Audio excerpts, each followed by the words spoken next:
Hello student, आज हम exercise 3.2 से क्वेश्चन नंबर 1 सोल्व करेंगे। क्वेश्चन देखिए, निम्न रैखिक समीकरण युग्म को प्रतिस्थापन विधि से हल कीजिए।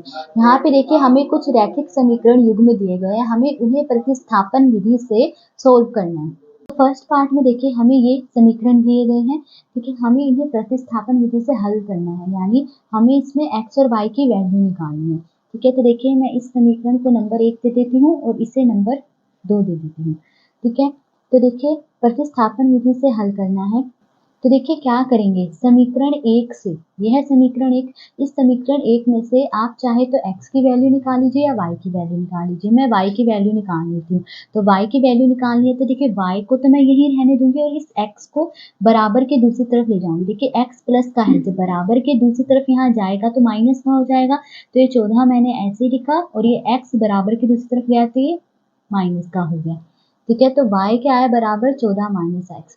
अब y की जो ये वैल्यू आई है इसे हम समीकरण 2 में रखेंगे।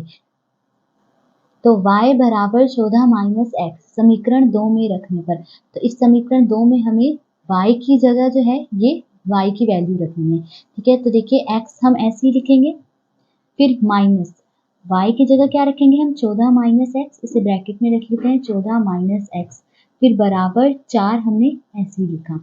फिर देखिए x ऐसे ही लिखा, ब्रैकेट खोलेंगे तो देखिए ये -14 हो जाएगा, माइनस माइनस प्लस हो जाएगा और फिर ये x बराबर 4, ठीक है। देखिए x वालों को एक साथ लिख लेंगे और ये जो बिना x वाले हैं इसे बराबर के दूसरी तरफ ले जाएंगे। तो देखिए यहाँ पर 1x प्लस 1x कितना हो गया, 2x, ठीक है। और ये 14 जो है माइनस का है, इसे बराबर के दूसरी तरफ भेजेंगे तो ये प्लस का हो जाएगा। तो 4 ऐसे ही रहा और ये 14 बराबर की दूसरी तरफ आया तो ये प्लस 14 हो गया।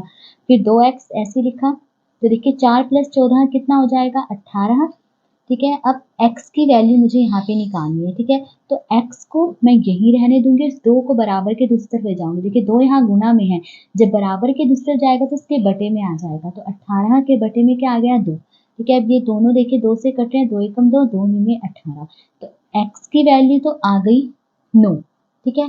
अब y की वैल्यू निकालनी है हमें, ठीक है। तो ये जो x की वैल्यू आई है इसे आप चाहे तो समीकरण 1 में रख लीजिए या फिर चाहे समीकरण 2 में रख लीजिए, किसी भी समीकरण में रख सकते हैं। मैं इस समीकरण 1 में x की वैल्यू रखूंगी।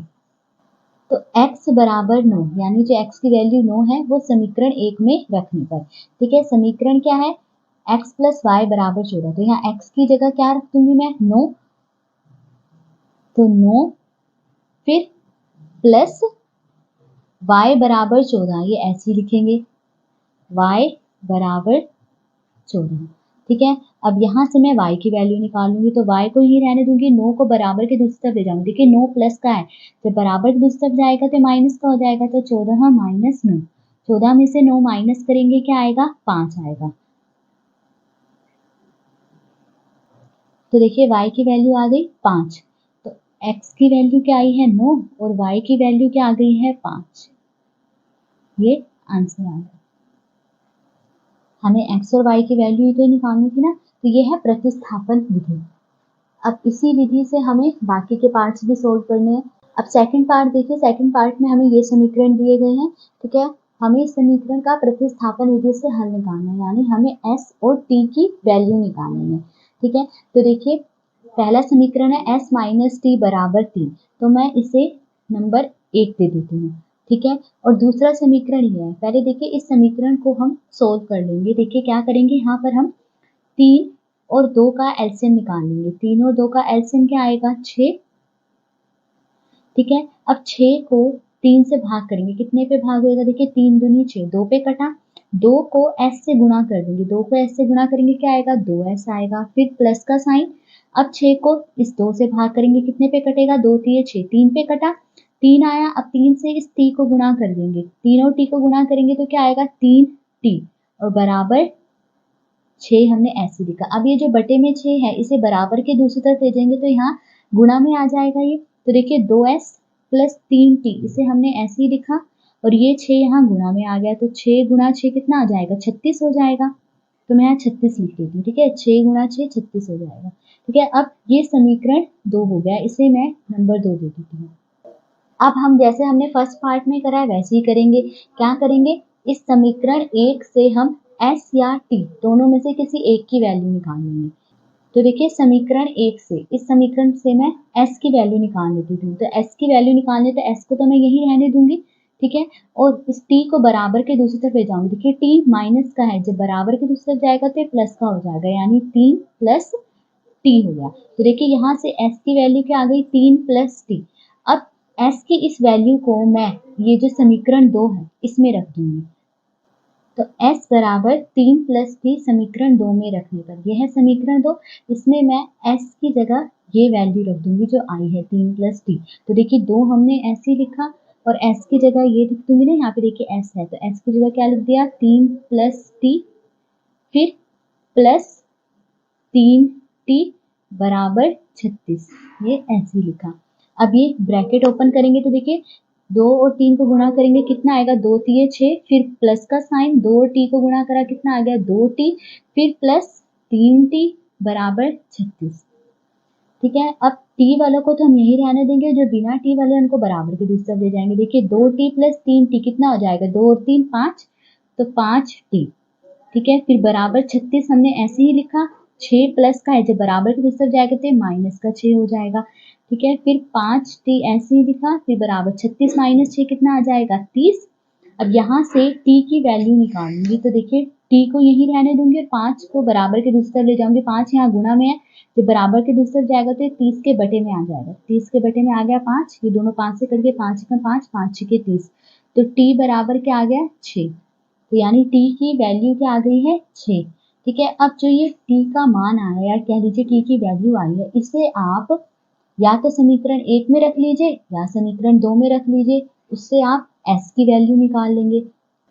तो t बराबर 6 समीकरण 1 में रखने पर, तो t की जो वैल्यू है 6, उसे हम समीकरण 1 में रख रहे हैं। समीकरण 1 ये है, तो देखिए क्या है समीकरण, s माइनस t बराबर 3, तो s हम ऐसे ही लिखेंगे, फिर माइनस, फिर क्या है t बराबर 3, t की जगह क्या रखेंगे 6, क्योंकि t की वैल्यू क्या आई है 6, तो t की वैल्यू हमने यहाँ रख दी 6, फिर बराबर क्या है 3, यह समीकरण में रख लिया हमने। अब यहाँ से s की वैल्यू निकालने तो s को यही रहने देंगे, 6 देखिए माइनस का है, जब बराबर के दूसरी तरफ जाएगा तो ये प्लस का हो जाएगा, तो 3 प्लस 6 बराबर क्या आ गया 9, तो s की वैल्यू क्या आ गई 9, ठीक है। तो यहाँ पे देखिए t और s की वैल्यू आ गई, t बराबर 6 आया और s बराबर 9 आया, ये समीकरण का हल है, ठीक है। अब थर्ड पार्ट देखिए, थर्ड पार्ट में देखिए अब हमें ये दो समीकरण दिए गए हैं, 3x माइनस वाई बराबर 3 और 9x माइनस 3y बराबर 9। प्रतिस्थापन विधि से हमें समीकरण का हल निकालना है, यानी हमें x और y की वैल्यू इसमें निकालनी है। तो देखिए इसे मैंने नंबर 1 दे दिया, इस समीकरण को मैंने नंबर 2 दे दिया, ठीक है। अब प्रतिस्थापन विधि से सोल्व करना है, तो जैसे हम पहले के 2 पार्ट्स में करें वैसे करेंगे। क्या करेंगे, समीकरण 1 से हम या तो x की वैल्यू निकाल लेंगे या y की वैल्यू निकाल लेंगे। तो देखिए समीकरण 1 से, यह समीकरण 1, यहाँ से मैं x की वैल्यू निकाल लेती हूँ। तो x की वैल्यू निकालने तो 3x को मैं बराबर के यही रहने दूंगी, इसी तरफ रहने दूंगी 3x को, और जो ये माइनस का y इसे बराबर के दूसरी तरफ ले जाऊंगी। तो देखिए माइनस का y जब बराबर के दूसरी तरफ जाएगा तो प्लस का हो जाएगा, यानी 3 प्लस y हो गया। x की वैल्यू निकालनी, x को यही रहने दूंगी, इस 3 को बराबर के दूसरी तरफ ले जाऊंगी। देखिए 3 यहाँ गुणा में है, तो बराबर के दूसरी तरफ जाएगा तो इसके बटे में आ जाएगा, तो 3 प्लस y और इसके बटे में आ गया 3, तो ये x की वैल्यू आ गई ना 3 प्लस वाई बटे 3। अब क्या करेंगे, जो ये x की वैल्यू आई है इसे इस समीकरण 2 में रखेंगे। तो देखिए x बराबर 3 प्लस वाई बटे 3 समीकरण 2 में रखने पर, तो x की इस वैल्यू को हम ये जो समीकरण 2 है यहाँ पे रखेंगे। तो देखिए 9 ऐसे ही लिखा, x की जगह क्या लिखेंगे, x की ये वैल्यू 3 प्लस वाई बटे में 3, फिर क्या है -3y, -3y हमने ऐसे लिखा, फिर बराबर है 9, तो ये आ गया 9 यहाँ पे। अब देखिए 9 और 3 ये दोनों 3 से कट जाएंगे, 3 एकम 3, 3 तिये 9। अब ब्रैकेट ओपन करेंगे तो ये 3 और ये 3 गुणा हो जाएगा, 3 तिये 9, फिर प्लस 3 गुणा y 3y, फिर -3y बराबर 9, ठीक है। अब देखिए प्लस का 3y है, ये माइनस का 3y, जब एक प्लस का और एक माइनस का हो तो ये कट जाते हैं। तो यहाँ देखिए क्या आ गया 9 बराबर 9।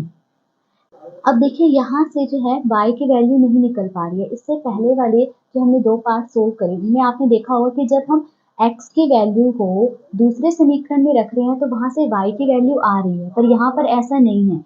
ऐसा तब होता है या ऐसी स्थिति तब आती है जब दोनों समीकरण समान हो। तो यानी यहाँ पर दोनों समीकरण समान हैं। तो यहाँ पर दोनों समीकरण समान हैं, इसीलिए ये जो समीकरण युग्म हमें दिया गया है, समीकरण युग्म के अपरिमित रूप से अनेक हल, यानी इस समीकरण युग्म के बहुत सारे हल हैं। तो आज इस वीडियो में हमने फर्स्ट क्वेश्चन के पहले 3 पार्ट सोल्व करे। अगर आपको वीडियो पसंद आई हो तो please like, share and subscribe to my channel. Thank you.